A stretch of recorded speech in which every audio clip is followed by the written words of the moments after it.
Saint est Adonai, le Seigneur, le Dieu manifesté en trois personnes, le Père, Jésus-Christ et le Saint-Esprit. Merci éternel Dieu, car vous êtes tous les trois ici présents dans ce lieu. Merci Seigneur, car tu l'as dit toi-même Jésus de ta bouche, que tu viendras faire ta demeure en nous avec le Père et le Saint-Esprit. Merci Seigneur pour qu'il y ait de la place pour ces trois êtres supérieurs qui nous habitent et ravit nos vies par excellent. Merci Seigneur.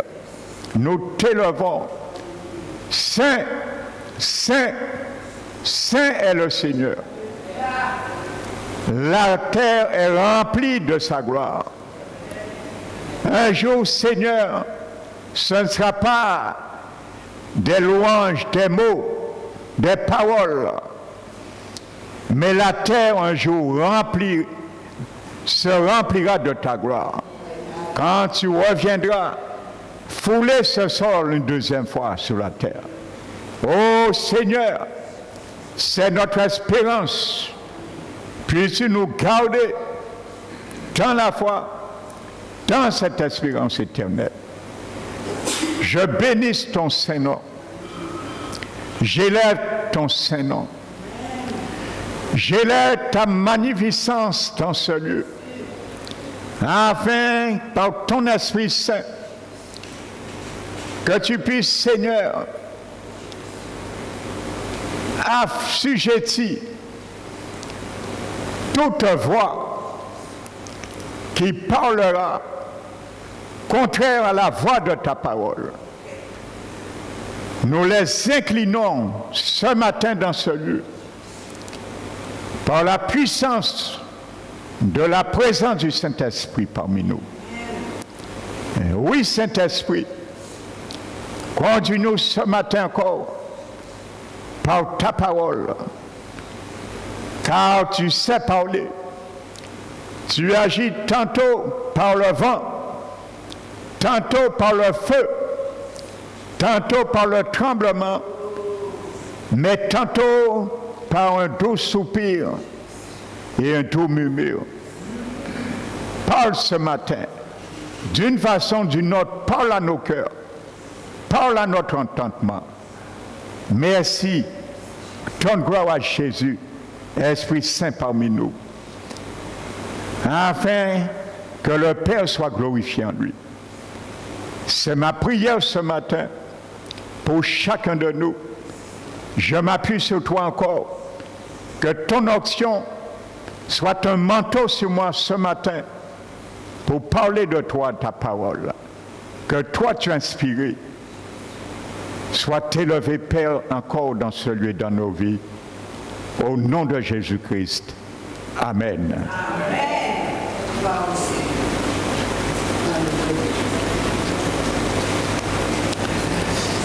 Je bénis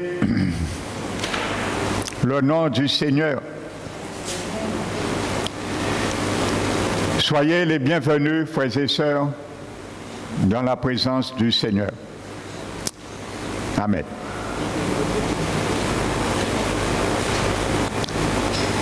Je vais vous inviter ce matin de prendre le livre des Hébreux,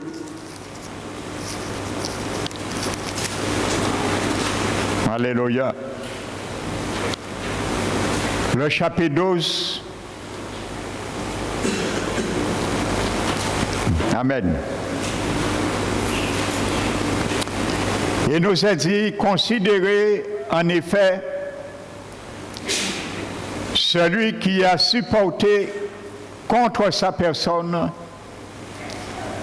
toutes ces oppositions de la part des pécheurs, afin que vous ne vous lassiez point l'âme découragée,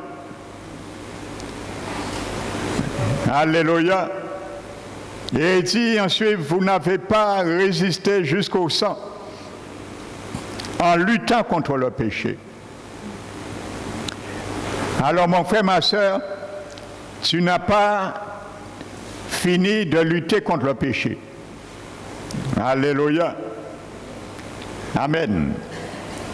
Donc je reprends le verbe qui est traduit dans ce verset, se lasser. En grec, c'est le mot kamété.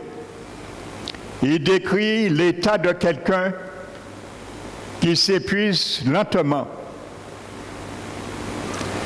Donc tu peux t'épuiser lentement, mon frère, ma soeur. Je peux m'épuiser lentement. Alléluia. Mais il nous encourage de nous relever. Alléluia. L'adjectif découragé,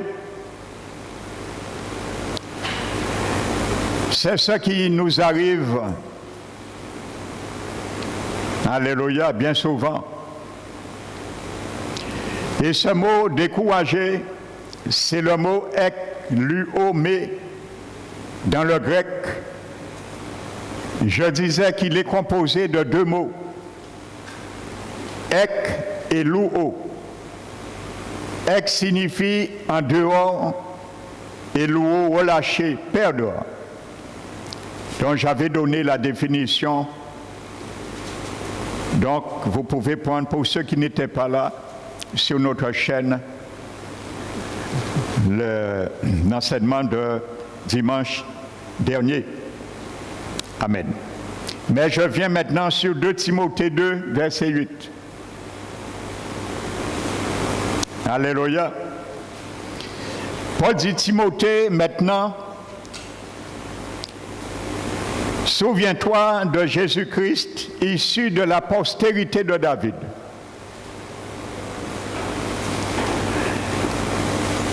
Parce qu'il souhaite, pourquoi cette précision? Paul souhaite souligner l'humanité de Jésus-Christ. Alléluia. C'est comme si Paul disait à Timothée, Jésus a vaincu la mort, l'enfer et le tombeau, et il était issu de la postérité de David. Lorsqu'il a fait cela, au moment qu'il a fait cela, donc Paul sous-entend que Jésus a accompli tout ceci, non pas parce qu'il était divin, mais bien au contraire en tant qu'homme, semblable à nous, issu de la postérité de David. Voici l'encouragement pour toi et moi. Alléluia. Parce que cela met un terme à ce type d'argument qui dit, vous l'avez déjà entendu, si Jésus a pu accomplir autant de choses, c'est parce qu'il était Dieu. Paul est en train de contredire cela. Non, il était homme comme toi et moi, lorsqu'il a accompli toutes ces choses. Donc, souviens-toi de Jésus. N'oubliez pas, je vous ai décortiqué ce mot grec qui veut dire souvenir. Souviens-toi. Il faut aller fouiller dans les archives de ce que Jésus a fait. Alléluia. Ce qu'il est pour toi. Alléluia. Bien que Jésus soit Dieu, il a emporté cette merveilleuse victoire sur Satan alors qu'il était un homme issu de la postérité de David. C'est ce que Paul inculque à Timothée, afin que son âme ne lasse de se décourager. Alléluia.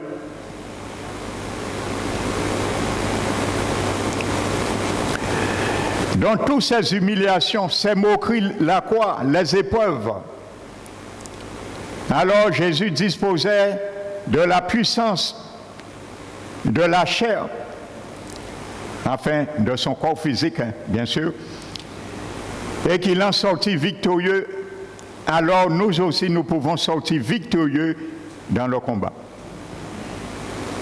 Parce que tu es en chair comme lui, il était en chair. Jésus était en chair et os. Il a dit, on l'a pris pour un esprit, pour un fantôme. Et il a dit, non, voyez, je ne suis pas un esprit. Car un esprit n'a ni chair ni os, comme je le suis. Alléluia. Non seulement il était en chair et os avant sa mort, mais il est resté chair et os à sa résurrection. Alléluia. Gloire à Jésus. Donc, mon frère, ma soeur, l'apôtre Paul, le Seigneur, de la part du Seigneur, te donne un message ce matin. Il me donne un message, laquelle nous n'avons aucune excuse. Voici ce message. Nous n'avons aucune excuse. Et je vais continuer tout à l'heure te démontrer. Paul expliquait qu'un déserteur dans l'Église n'a aucune place dans le royaume de Dieu. Alléluia. Pour ceux qui désertent les églises à tort et à travers. Alléluia. Quand je parle déserter, je ne parle pas de ceux qui ne viennent pas tous les dimanches ou tous les vendredis. Je parle de désertion, celui qui n'a pas d'église. Et il s'est fait son église chez soi-même. C'est ce que j'appelle un déserteur. Parce que si tu n'as pas d'église, tu es un déserteur. C'est clair. Vous avez déjà vu un mouton sans bergerie? Mais c'est un animal qui est livré à la mort. Nous sommes des brebis. Nous avons un pâturage et nous avons besoin d'un pâturage. Alléluia. Jésus a vaincu Satan en tant qu'homme. Nous aussi, nous pouvons le faire. Paul n'aurait pas cajolé Timothée. Il parlait sévèrement, avec amour, en quelque sorte, à Timothée. Parce qu'il savait que Timothée était à 2 pas de déserter. Il lui avertissait les conséquences majeures de la désertion. Alléluia. Et vous allez voir, il entame un chant avec Timothée pour l'encourager. Un chant. Que Timothée chantait tous les dimanches dans son culte où il était pasteur. Il lui rappelle ce chant que tu chantais toi-même. Alléluia. Nous allons voir ce chant tout à l'heure.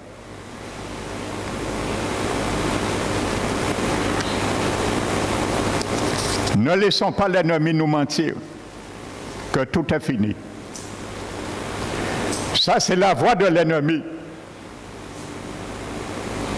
Alléluia. Je vais te montrer pourquoi le diable est que tu combats la chair. Tu verras pourquoi. Nous allons le voir tout à l'heure. Alléluia. Je vais te poser une question, mon frère, ma soeur. Nous nous sommes déjà posé une question. À quoi ressemblait un culte du 1er siècle? Parce que nous n'étions pas présents dans ces cultes. Nous allons voir un peu. L'apôtre Paul va nous lever le voile pour nous faire prendre conscience d'une réalité, frères et sœurs. Alléluia. Pendant la louange, que faisait-il pendant la louange et l'adoration? Quand ils donnaient leurs offrandes, priaient pour les malades, et ainsi de suite. Avec quelle intensité ils priaient en langue et comment suivait-il l'onction et les dons de l'Esprit Saint? Donc, arrivé maintenant à la fin de l'enseignement de Paul sur le combat spirituel envers Timothée et envers nous, parce que ce qui est adressé à Timothée, c'est pour toi et moi aussi. Amen. Alléluia. Donc, nous avons un aperçu, par contre, de comment le culte se déroulait. Amen. Vous savez, il y a dans la Bible plusieurs endroits qu'on parle de chants dont chantaient les chrétiens de l'Église primitive. Nous le lisons comme une épître, mais il y a certains, ce sont des chants que l'apôtre Paul a mis dans les épîtres. Et nous allons voir un parce qu'il est en train de montrer et de chanter un chant avec Timothée. Alléluia. Donc Paul conclut maintenant dans 2 Timothée 2, versets 11 et 13, un chant littéraire, un hymne que les premiers chrétiens entonnaient quand ils se réunissaient pour louer. Vous savez, on appelle ça dans la Bible des chants littéraires. Ça veut dire que ce n'était pas des chants comme nous chantons aujourd'hui. Amen. Vous savez, nous chantons des chants qui ont été copiés par des auteurs, bien sûr, qui sont chrétiens. Donc nous chantons pour louer le Seigneur, pour lui donner gloire, oui. Mais un chant littéraire, à l'époque, les chrétiens chantaient ce qu'ils vivaient au moment même qu'ils chantaient ces chants. Frères et sœurs. Et Paul, pour pouvoir inculper la foi encore à Timothée, il va rappeler Timothée un chant que Timothée avait l'habitude de chanter combien de fois le dimanche dans son église, lui-même avec ses brebis. Alléluia.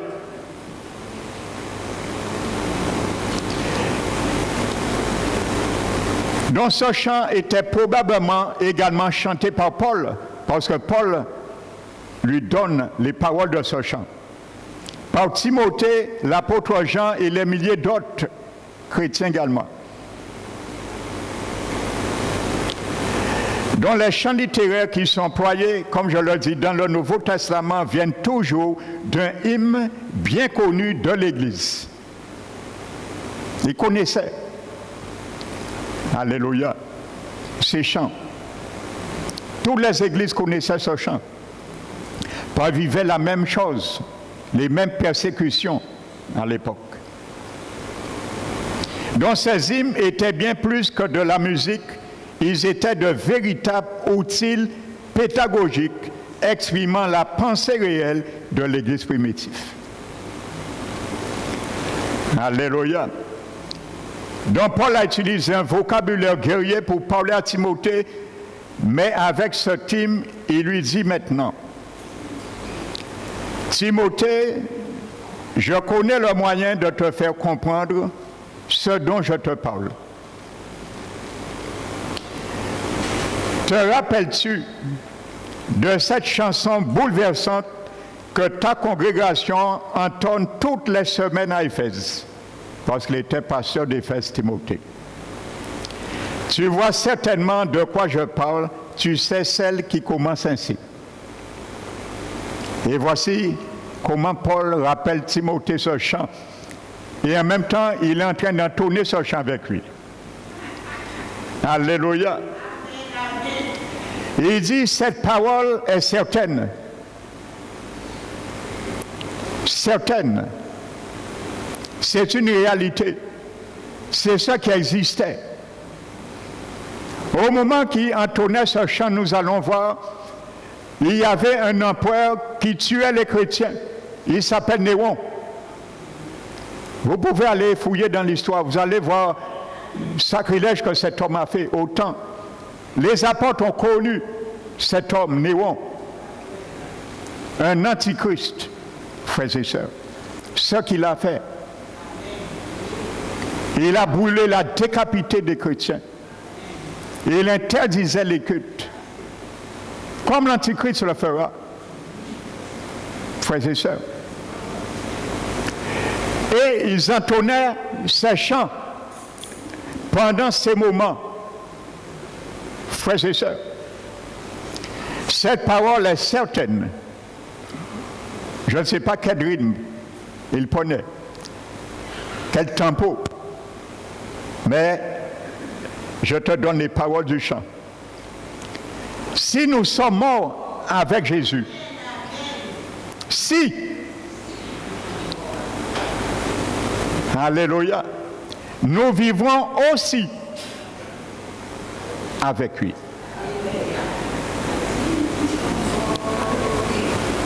Il dit, le chant ne dit pas, nous vivons avec Jésus. Mais si nous sommes morts avec lui, nous vivrons aussi.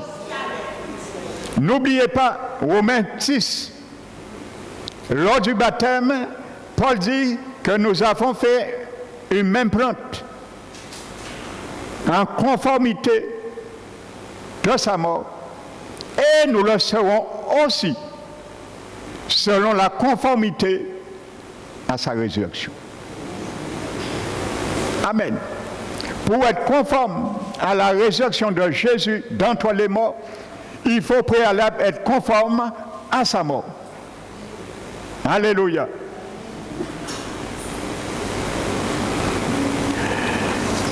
Donc, si nous sommes morts avec lui, nous vivrons aussi avec lui. Le chant continue. Si nous persévérons, alléluia, la version littérale n'est pas souffrons, persévérons, mais souffrons avec lui. Nous régnerons aussi avec lui. Alléluia. Donc, pour régner avec Jésus, pendant les 1000 ans, il faut souffrir dès maintenant avec lui. Alléluia. Pourquoi il y a tant de déserteurs aujourd'hui? Parce qu'ils ne veulent pas souffrir avec Jésus. Pour la cause de Jésus. Tu ne pourras pas régner. Tu ne pourras pas partir et rentrer dans le royaume du Seigneur. Le chant même le dit. Ce n'est pas la doctrine du pasteur Emmanuel. Alléluia. Aussi, il y a le aussi. Le aussi dit, t'engage à faire quelque chose avant. Aussi. Parce qu'il y a aussi, il y a quelque chose avant aussi. Nous sommes d'accord? Alléluia. Nous régnerons aussi avec lui. Et là, frères et sœurs, je pense, à mon avis, parce qu'il faut vous mettre dans la posture des chrétiens à cette époque aussi. Imaginez, vous chantez cela et vous vivez la réalité. Nous chantons des chants, mais nous ne vivons pas la réalité. Mais chantaient et vivaient la réalité de ceux qui chantent. Ça veut dire à n'importe quel moment, pendant même qu'ils sont en train de chanter, Timothée dans sa tête, peut-être il avait que Néron peut-être venait à n'importe quel moment avec son armée et les arrêter et les exécuter. Maintenant, j'ai aidé le dernier couplet là, j'ai aidé que les voix étaient bas. Si nous le renions, frères et sœurs, voici ce qu'ils chantaient. Donc ça veut dire qu'ils étaient inexcusables. devant Dieu. Ils le chantaient, ils le confessaient. Frères et sœurs, c'était leur confession. Si nous le renions, lui aussi nous reniera. Dans le grec, veut dire rejeter, refuser. Donc c'est réel, ce n'est pas ma doctrine, frères et sœurs. Ces paroles sont certaines. Paul commence à Timothée. Avant qu'il commençait, il proclamait cette parole est certaine. Et il confessait dans la louange. C'était la confession de leur foi, de leur engagement avec le Seigneur. Alléluia. Il y a beaucoup aujourd'hui. Nous venons. Seigneur, je t'aime. Je te donne tout. Mais quand la parole de Dieu te prêche, obéis, tu fais de la grimace. Je fais de la grimace. Ce n'était pas ça à l'époque. Lorsqu'ils disaient que si nous le renions, ils étaient conscients que Jésus va les renier. Frères et sœurs, ils étaient conscients quand ils proclamaient si nous souffrons avec lui, nous régnerons avec lui.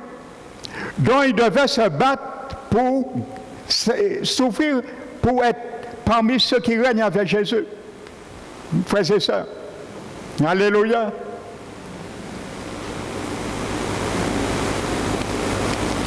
Si nous sommes infidèles,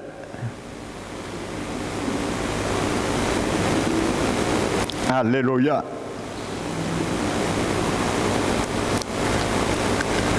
Là, il n'est pas dit, lui aussi, il reste infidèle. Amen. Lui, il demeure fidèle, car il ne peut se renier lui-même.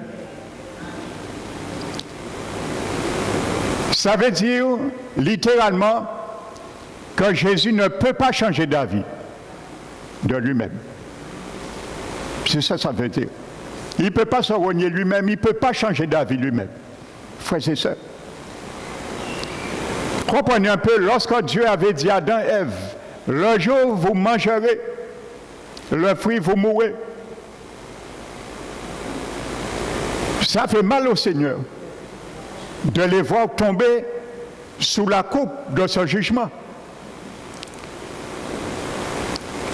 Mais il n'est pas revenu sur le jugement. Pourquoi? Ce n'est pas son amour qui avait réclamé ça, mais c'est sa justice de sa parole. Il ne peut pas renier sa parole. Il avait dit. Il ne peut pas changer d'avis lui-même. Il avait dit. Il aurait pu dire à Adam et Ève, je reviens sur J'avais dit ça à la légère, mais je ne pensais pas que vous auriez péché. Alors, je reviens. Non. C'est ça. Il ne peut pas se renier. Ce qu'il a dit, il le fera. Alléluia. Dans la première phrase du chant, cette parole est certaine. Mon frère, ma soeur, à partir d'aujourd'hui, lorsque nous chantons,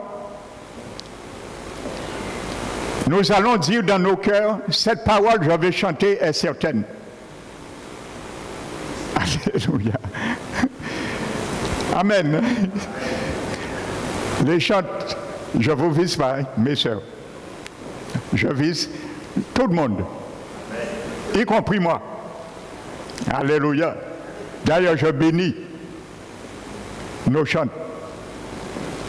Alléluia. Parce que dimanche dernier, personnellement, même moi, j'ai ressenti la présence du Seigneur descendue. Alléluia. Pendant ce moment de louange. Alléluia. Donc je parle en général, que ce soit ici ou dans d'autres églises. Si nous sommes morts avec lui, nous vivons aussi avec lui. Alléluia. Vous savez, il y a un historien qui a dit un jour, il a dit, laissez-moi écrire les chants d'une nation et je pourrai déterminer l'histoire de cette nation. Donc, je pense que c'est un historien, il connaissait peut-être ce que je suis en train de vous expliquer. Amen. Donc, si nous sommes morts avec lui, la première phrase de la chanson, Alléluia, si nous sommes morts avec lui, morts avec lui, Alléluia, c'est un seul mot. C'est le mot san apostesneko. Littéralement signifie s'associer avec quelqu'un dans la mort. Si nous nous associons avec Jésus dans la mort, vous voyez, une association. Et n'oubliez pas, il y a le mot, le préfixe san devant, qui montre encore un partenariat. Si nous nous associons avec Jésus dans la mort, amen. Alléluia. Dans la mort physique, quand il le faut. Parce que plus que jamais, frères et sœurs, nous allons le voir. Ça arrivera, je vous le dis, je vous prépare pour cet événement. Nous nous préparons pour ceux qui ne vont pas décoller. Alors les choses bougent, hein? Les choses sont en train de bouger là, hein? Frères et sœurs. Vous avez vu la Suisse, cette semaine, a voté. Alléluia. Amen. L'euro magnétique. Amen.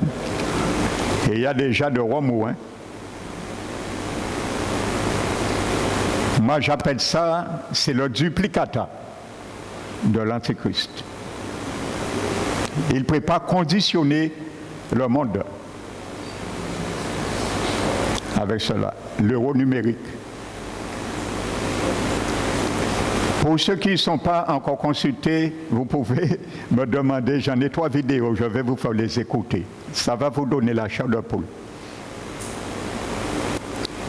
Mais les politiciens maintenant préparent la nation de s'opposer contre cela. Parce que c'est l'État qui va contrôler leur vie. C'est déjà là. Ça a été voté cette semaine. Tout juste 50% contre 49,70 je crois. Tout juste. Les choses sont là, frères et sœurs. Tu ne pourras plus voyager comme tu veux. Ils vont déterminer. C'est l'État, par cette monnaie, va déterminer combien de voyages tu dois faire par année. Même si tu as les moyens. Ils vont contrôler combien de kilos de viande tu dois manger par mois. C'est eux qui contrôlent tout. Ils vont contrôler combien d'argent tu dois dépenser par mois. Et si tu veux retirer une somme, ils vont considérer c'est trop exagéré, tu n'as rien à faire avec cet achat, ils le bloquent. Frères et sœurs, c'est le duplicata de l'Antichrist. Et quand ces choses seront bien gelées, l'Antichrist apparaîtra maintenant. Il va vraiment s'afficher parce qu'il est là, on ne connaît pas qui. Et il va dire, mais non, c'est trop compliqué. L'euro numérique, c'est compliqué. Nous allons encore faciliter les choses. Nous allons prendre, c'est bon. Et comme le monde sera déjà conditionné, les gens vont plonger aveuglement dedans. Donc c'est déjà là, frères et sœurs. La trompette peut sonner à n'importe quel moment. Et il n'y a pas de signe avant-coureur. Les signes avant-coureurs que Jésus a donnés dans Matthieu 24, 25, c'est pour son deuxième venue. Sa deuxième venue, après les 7 années. Alléluia. On a pensé que ces signes, c'est avant l'enlèvement, c'est des signes après l'enlèvement, et Jésus viendra après les 7 ans. C'est des signes pendant ces 7 années. Jusqu'avant son deuxième avènement, ses pieds se posent sur les monts des Oliviers. Non, c'est des signes qui donnent avant cela. Frères et sœurs. Mais l'Église ne sera pas là. Ceux qui vont, ils ne vont pas connaître ça. Mais ceux qui vont rester, ils vont connaître cela. Frères et sœurs.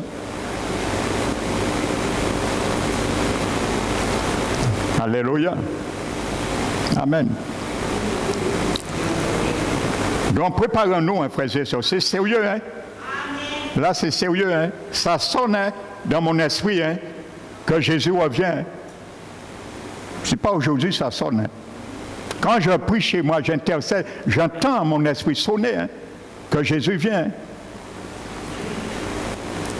Et j'entends dans mon esprit l'esprit qui me dit de ne cesser de sonner la trompette, hein, au peuple de Dieu. Alléluia. Donc je disais, s'associer avec quelqu'un dans la mort.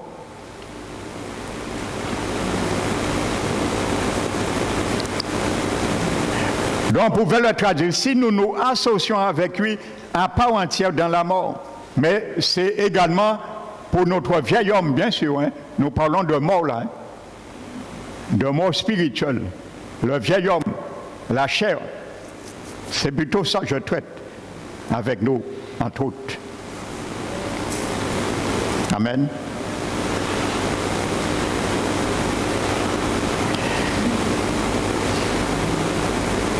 Le chant continue. Nous vivrons aussi avec lui. Amen. Donc vivons avec lui. C'est le mot sudzao qui exprime encore une fois la notion de partenariat.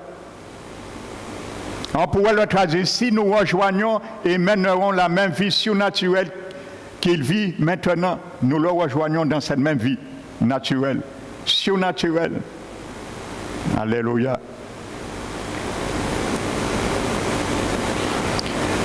Si nous souffrons, voici la phrase suivante, si nous persévérons, dans le grec c'est souffrons, nous régnerons aussi avec lui. Alléluia.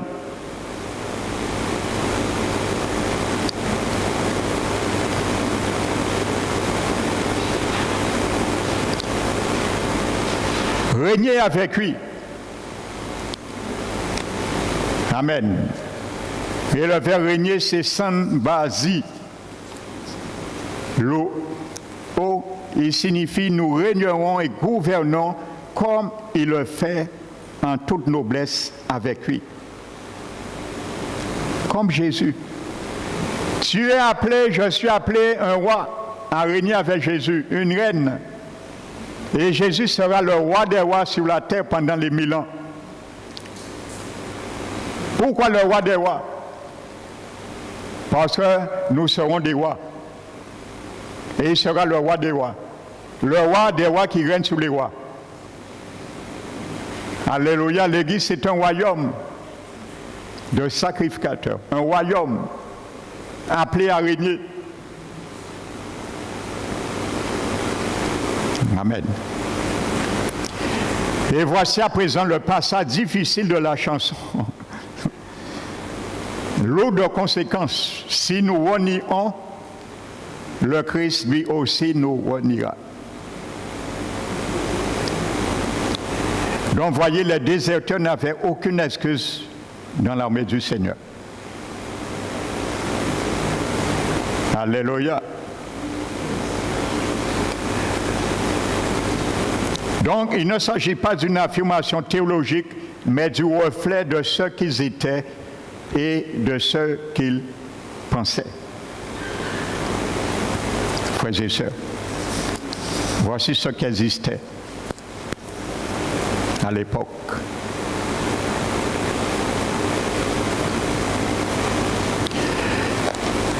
Prenons le livre de l'Évangile de Luc, chapitre 22.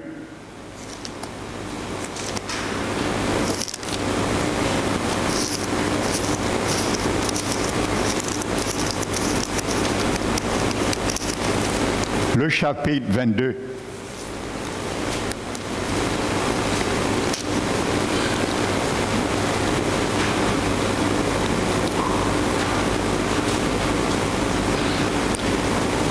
Versets 31 à 33. N'oubliez pas,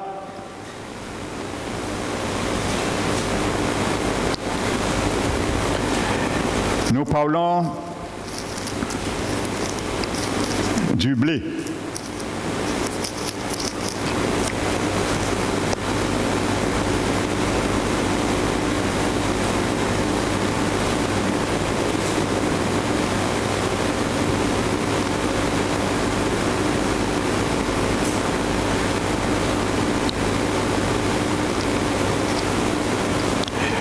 Donc, le Seigneur dit, Simon, Simon, Satan vous a réclamé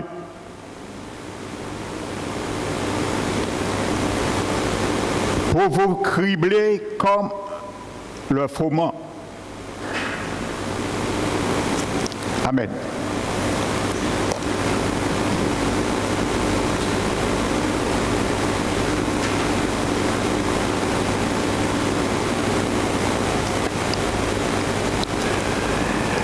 Vous savez, on avait autrefois, au temps biblique, l'habitude de cribler comme ça se faisait, et ça se fait encore dans certains pays, de cribler le blé ou d'autres céréales. Ça, c'est important, parce que nous sommes le blé, je l'avais dit, que nous devons cultiver dans le bon pays qu'est Jésus. Amen. Donc, c'est-à-dire les battre sur une aire. Ça veut dire que c'était un terrain, une surface appropriée, et bien souvent qui était dur. À l'époque, ça faisait à peu près une surface de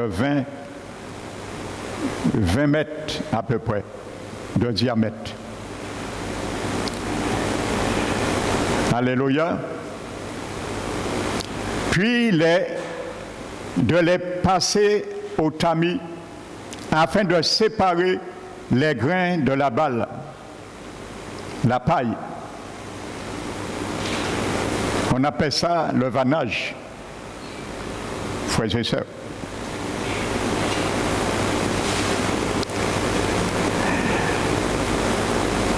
Afin de séparer les grains, le blé de la balle et des graviers. Donc les disciples savaient ce que voulait dire Jésus, cribler le blé, ont compris immédiatement le langage imagé du Seigneur. Amen. Et n'oubliez pas, la Bible nous dit que Jésus lui-même également, il va cribler aussi le blé pour bien faire cette correspondance dans nos vies. Nous n'aurons pas le choix. Que ce soit le diable ou Jésus, nous serons obligés de passer par le criblage. Nous sommes le blé. Amen. Jésus l'a dit dans Luc, chapitre 3, verset 17. Jean-Baptiste, en parlant de lui, il dit, moi je vous baptise d'eau, mais celui qui vient après moi, il est plus puissant que moi. Jésus. Et je ne suis pas digne de délier les chaussures, ses chaussures. Mais lui, il vous baptisera du Saint-Esprit et de feu. Donc Jean-Baptiste parle de deux choses.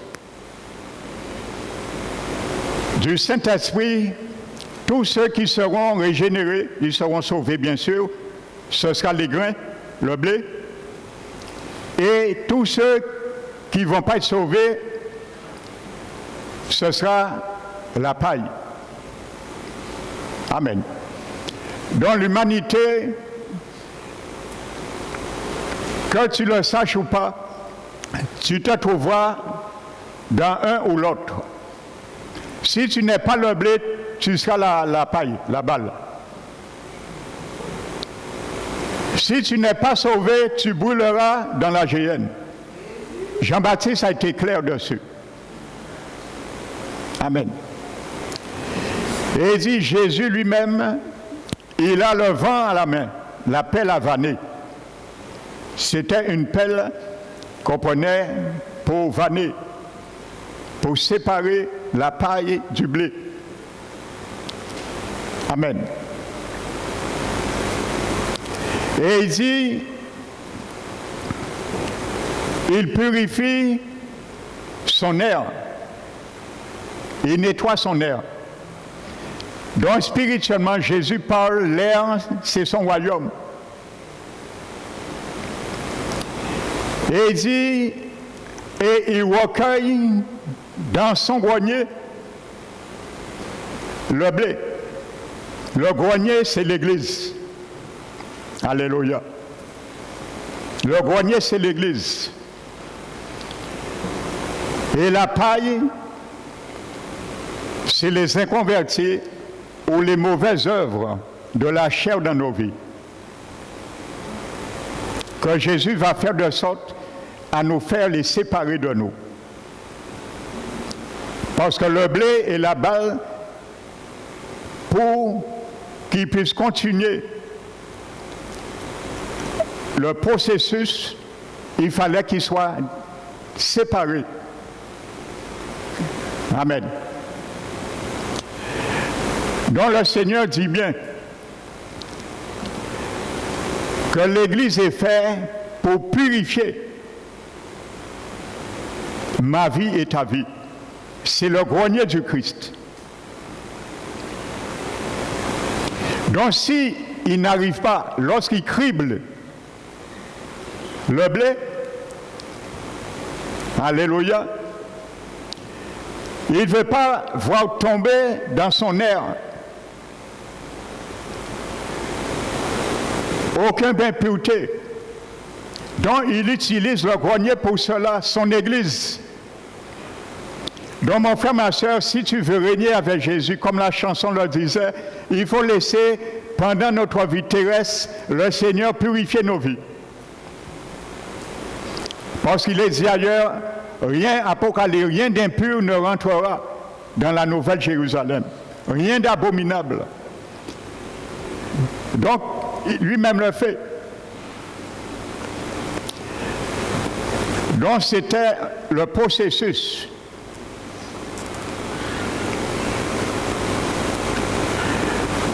Donc, Jean-Baptiste, Jésus les avertissait avec force contre les assauts du diable, connaissant bien son intention, ce méchant, le désir d'étaler à la vue de tous le mal qui se trouve dans l'homme.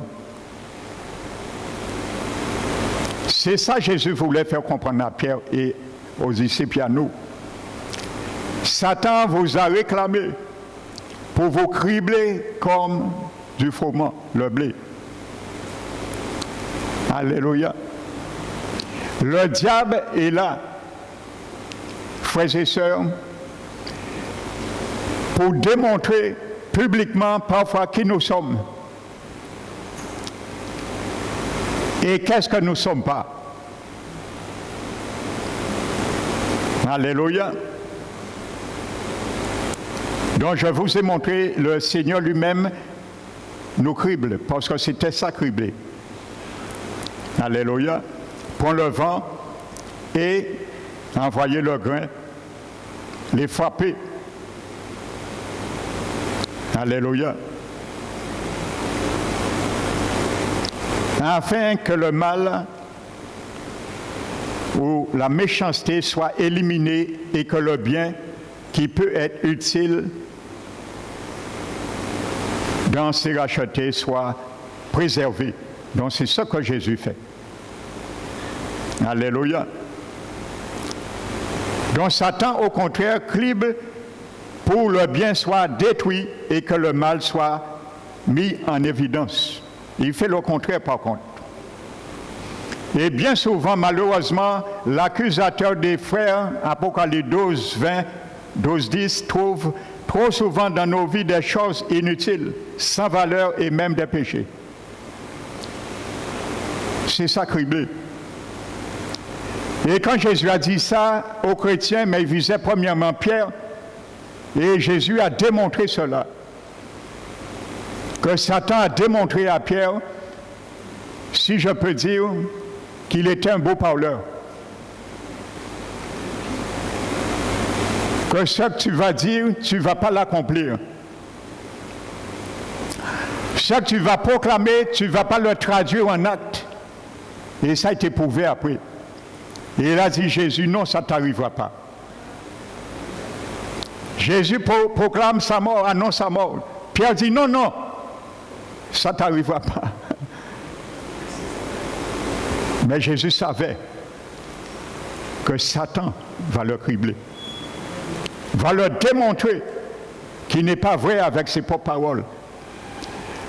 Donc quand le Seigneur dit que l'ennemi aussi va nous cribler comme du froment, il chercha dans nos vies à démontrer que nous sommes faux avec le Seigneur. C'est ça que Jésus expliquait, cribler. C'est ça qui se faisait. C'était la procédure de séparer la paille avec le blé pour que le blé retombe et après qu'on passe ensuite au tamisage et ensuite à broyer le blé et produire avec lui. Alléluia. Donc le diable parfois trouve,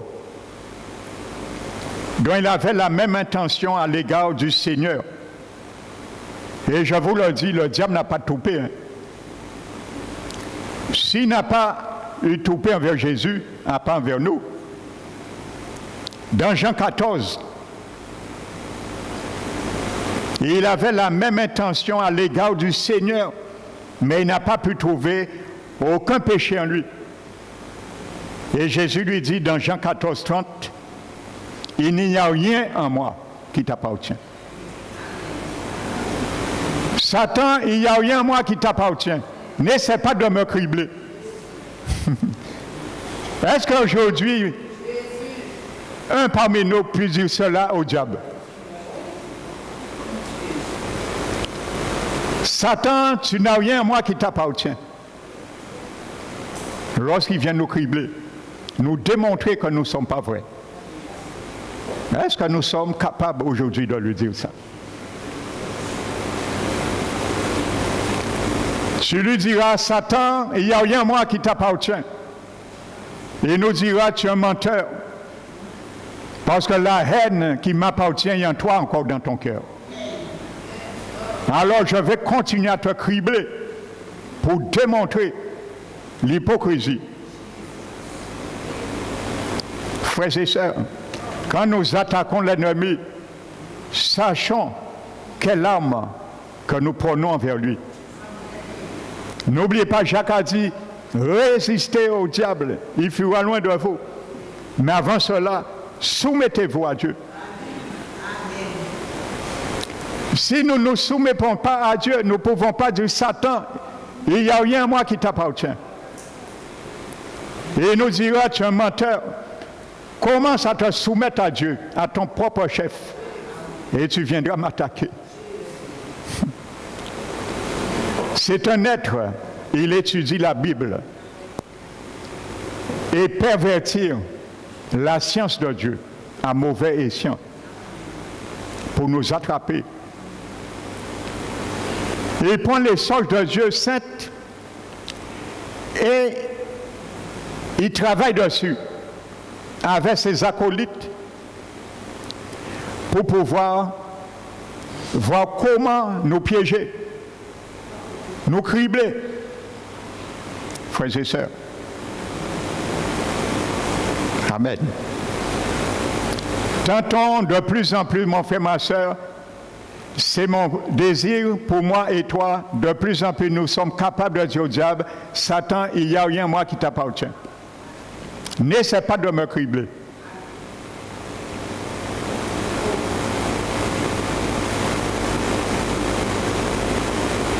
Le Seigneur peut même se servir de ce crible du diable pour nous faire du bien à la fin, en nous amenant à reconnaître et à confesser le mal qui est mis en évidence par le diable pour que nous soyons purifiés. Amen. C'est une réalité. Alléluia. Parce que le Seigneur a permis cette mise en évidence que Pierre se rende compte qu'il n'a pas tenu sa parole et que le Seigneur avait raison. Alléluia.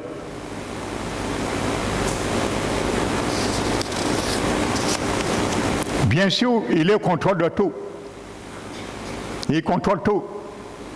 C'est lui qui va donner les limites au diable. Il a donné les limites au diable pour Job. C'est lui qui détermine où que le diable peut aller au plus loin, où il ne peut pas dépasser, s'il permet, frères et sœurs, à notre égard.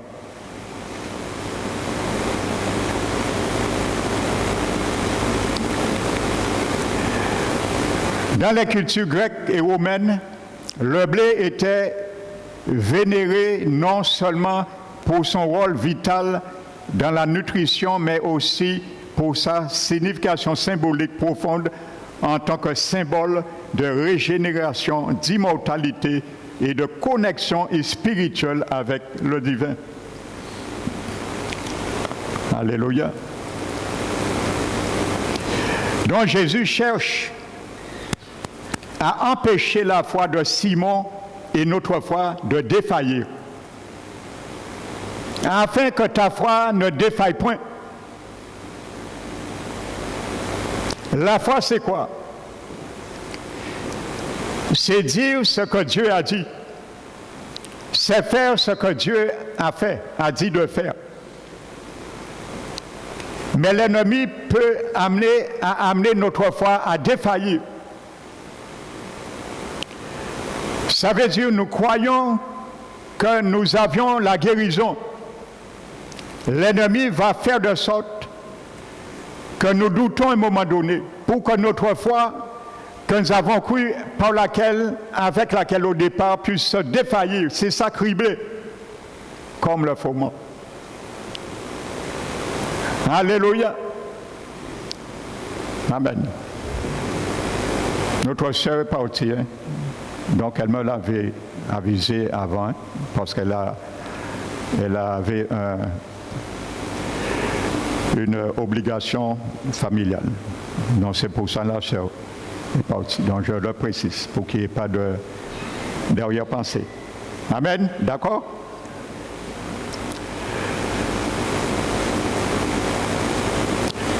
Donc voici cela.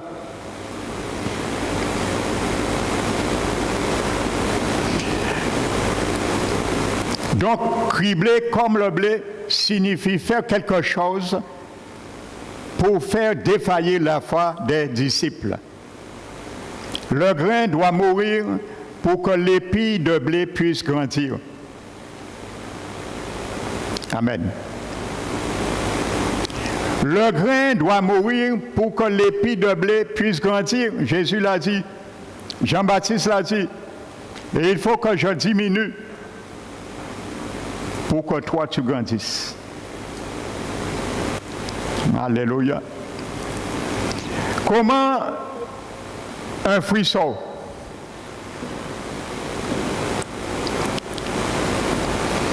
Pour qu'un fruit puisse sortir, et mûrir, il faut que la fleur meure. Ça, on ne peut pas contredire cela. Quand un arbre fleurit, pour que le fruit sorte, il faut que la fleur meure et le fruit sorte. Il faut que nous diminuions pour que Jésus sorte en nous. Il faut que nous mourons pour la puissance de la résurrection de Jésus sorte en nous. Alléluia. La mort, frères et sœurs. La souffrance peut avoir deux effets dans nos vies. Nous propulser vers l'espoir ou nous conduire au désespoir. C'est un ou l'autre. Mais nous conduire à l'espoir, c'est pour les robustes dans la foi. Par comme Hébreux dit 12, bien souvent, notre foi faillit. Amen.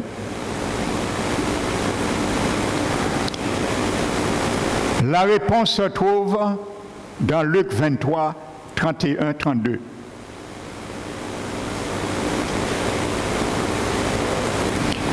Que veut Jésus que nous sachions sur la souffrance? Trois choses qui changeront notre vie et notre vision de la souffrance. Premièrement, soyons sur nos gardes. Simon, Simon, Satan a demandé à vous cribler comme le blé. Soyons sur nos gardes. 1. Comment tamise-t-on le blé? À l'époque biblique, la première étape consistait à le battre dans une aire, comme je l'expliquais, de battage, pour le séparer de la balle à paille. Il y a des choses que Dieu va permettre pour nous séparer du monde, nous séparer du péché, nous séparer de la chair, nous séparer de notre ancienne vie. Il y a des choses. Amen. On battait le blé pour cela. Alléluia.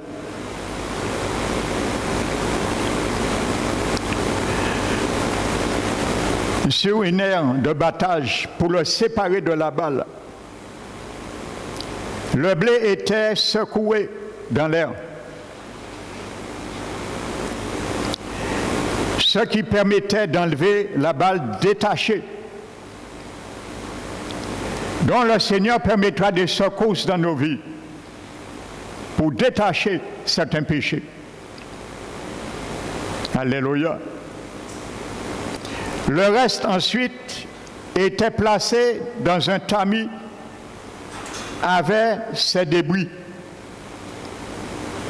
où il était broyé.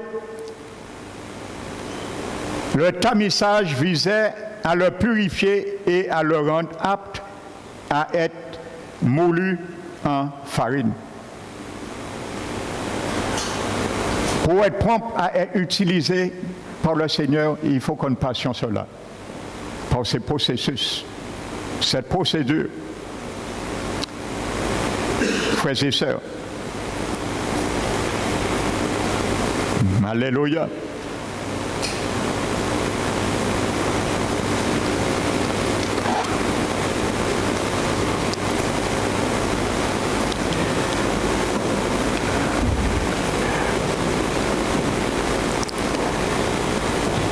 Vous savez pourquoi le Seigneur, le diable, n'aime pas la mort de la chair? Tu vas comprendre cela par une révélation que le Seigneur m'a montrée à travers Samson, le chapitre 16 de Juge. Vous savez, Samson a servi le Seigneur avec son onction. Mais à un moment donné, il s'est détourné de Dieu. Vous savez l'histoire. Amen. Ne le jugeons pas, bien sûr, mais là, je vais venir, c'est pas sur cela. Et il a perdu sa vue. Et les Philistins l'ont emprisonné. Et les Philistins étaient en train de se réjouir de sa personne. Et ils chantaient, ils se réjouissaient. Ils disaient, cet homme qui a amené la terreur parmi nous, qui a ramené la mort, des morts parmi nous. Et la Bible dit qu'il y a un homme qui le conduit en sortant de sa prison pour l'exposer, en quelque sorte le ridiculiser. Et la Bible dit qu'il demande à cet homme, est-ce qu'il peut l'emmener vers les colonnes? Et on amène, et il dit, pour qu'il puisse toucher la colonne et s'appuyer dessus. Et la Bible nous dit, au-dessus de cette colonne, il y avait tous les Philistins, il y avait des femmes, des hommes, ils étaient à 3000.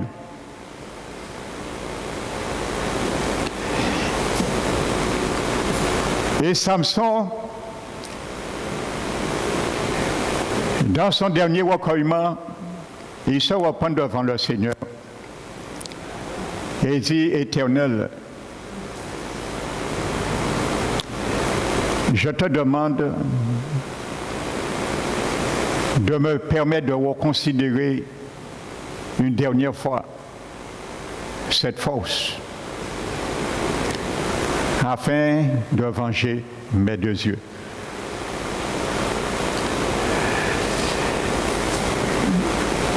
Et le Seigneur l'accorde cette prière, exauce cette prière. Et la Bible dit, Samson, il ébranle les deux colonnes et il meurt, mais avec 3000 personnes.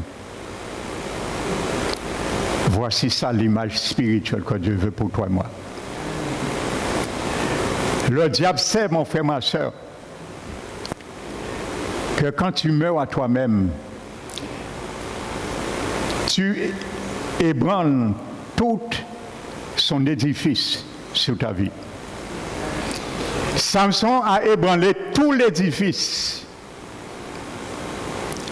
des Philistins. Ils sont tous morts, mais il est mort aussi.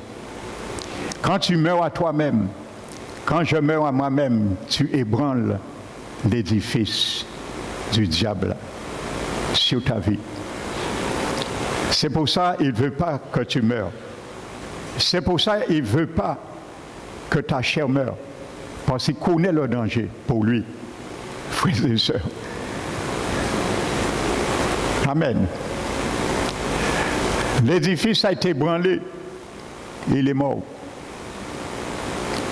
Donc, quand nous mourons à nous-mêmes, nous amenons tous les Philistins, en hébreu veut dire émigrants, dans nos vies, de mourir aussi. Mais il faut que nous mourons, frères et sœurs, premièrement. Alléluia. Donc c'est pour cela, le diable, il ne va pas aimer que tu meurs. Ta chair meurt. C'est pour ça, il a compris cela.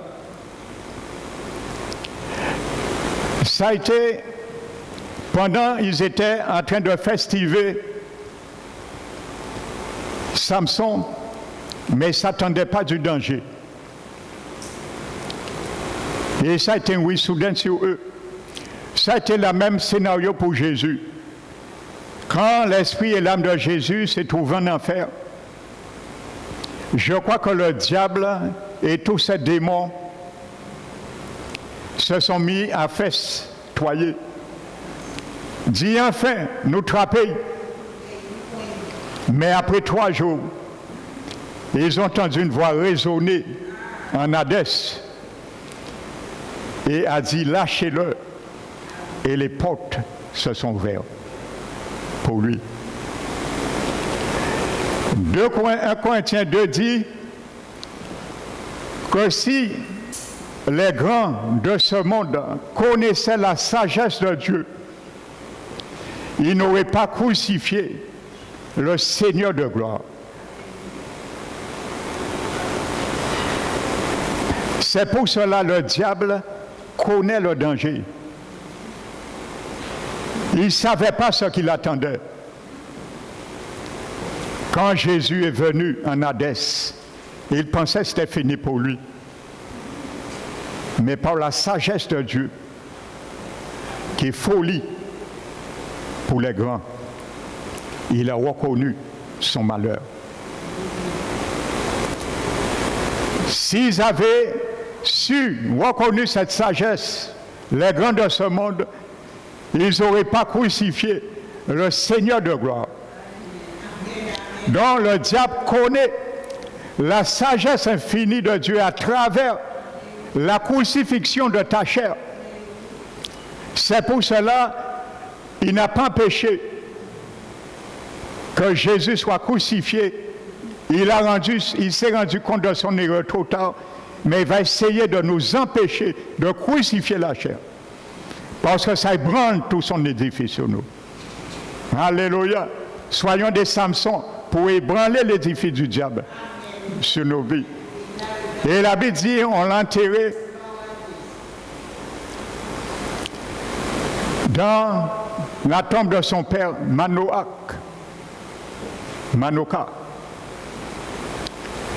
Frères et sœurs, Manoka en hébreu veut dire repos. Celui qui est dans le repos. Alléluia. Donc voyez, frères et sœurs, l'ensevelissement. Quand ta vie est ensevelie, l'édifice du diable est ébranlé à ton égard. Et je vais finir sur cette note ce matin. Aujourd'hui, n'oubliez pas le prophète Ésaïe, chapitre 30, verset 15, je crois. L'Éternel dit par sa bouche, c'est dans la tranquillité et le repos que sera votre salut, et c'est dans le calme et la confiance que sera votre force. J'ai voulu vous le donner, mais vous ne l'aviez pas voulu. Vous aviez dit, nous ferons la course avec les chevaux. Dans ce texte, le mot qui est traduit par repos là, dans ce texte, c'est le mot naka. Et ce mot est composé de 2 lettres en hébreu. La première lettre veut dire le guide. Et la deuxième lettre, c'est la lettre Tav, qui veut dire la croix. Donc, Ésaïe nous dit que notre tranquillité, c'est à travers le guide de la croix que nous l'aurons. Amen. Le menu, le mode d'emploi, la croix. C'est là que nous sommes tranquilles, parce que nous mourrons à nous-mêmes. L'édifice du diable est ébranlé quand nous mourrons à nous-mêmes, car nous sommes ensevelis et nous restons dans le repos. C'est ça que ça veut dire. Manoka, en hébreu. Frères et sœurs, le guide de la croix, c'est là notre tranquillité pour notre salut se trouve. Alléluia. Qu'il soit ainsi pour toi. Qu'il soit ainsi pour moi. Frères et sœurs. Alléluia. Que le nom du Seigneur soit béni et exalté. Amen. Nous allons bénir notre Seigneur en apportant ce que nous avions mis à part pour lui.